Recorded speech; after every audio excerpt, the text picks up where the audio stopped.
I spent 4 hours and completed the first 2 chapters of Harvestella, and I think the game isn't worth $60. There is more to it, so I will explain. A little brief if you don't know, Harvestella is a new JRPG or Japanese role-playing game made by SQUARE ENIX, the company who made Final Fantasy games. But it's not a normal anime-looking JRPG. It got a farming aspect in the game, and so right up in my alley. Sadly, I feel like the farming aspect is just gimmicky and the game is just a normal JRPG. Don't get me wrong, I love good JRPG games, but Harvestella is just not giving me a good first impression. The first hour is weird, the dialogue writing is awkward, and the game didn't let me to care enough about the world, the characters, or the premise of the story. The negative aspects that I mentioned in the demo version video of the game are also not completely addressed in the full version. Time in the world map went so freaking fast, very lack of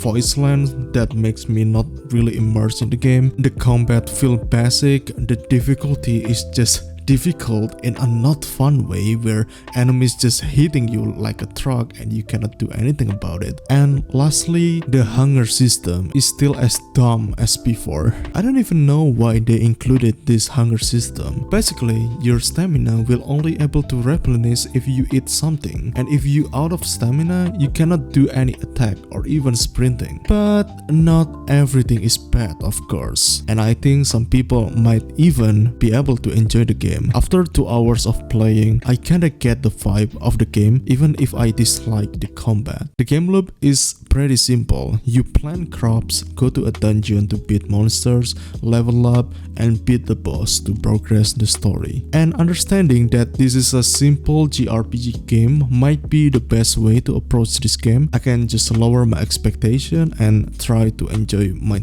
time with the game as it is. If you like JRPG, especially Final Fantasy games, I think you can enjoy Harvestella too. But if you a farming games fan or even a cozy games fan, I don't think that you will enjoy this game. Now we back to the first thing that I said. Personally, I don't think it's worth $60. There is a much more better alternative for a game with the same premise as Harvestella, which is Rune Factory 4 Special. Rune Factory 4 Special is $30, half the price of Harvestella, and tick all the boxes in a much better way too. There is farming, better combat, more skills, great dialogue writing, and much more features. The only difference is graphic wise, Harvestella look more appealing, but I personally get much more enjoyment from playing Rune Factory 4 Special too, and I like the art style of Rune Factory 4 Special. So yeah, that's my personal review of Harvestella. If the price is between $20 to $30, I think I'm still okay with it, but Harvestella is definitely not worth $60 for me. What do you think about the game? Maybe you have a different opinion? Let's talk about it in the comment section. Consider subscribing because I make videos like this, and check this video that I picked for you. I think you will also enjoy it. See you next time.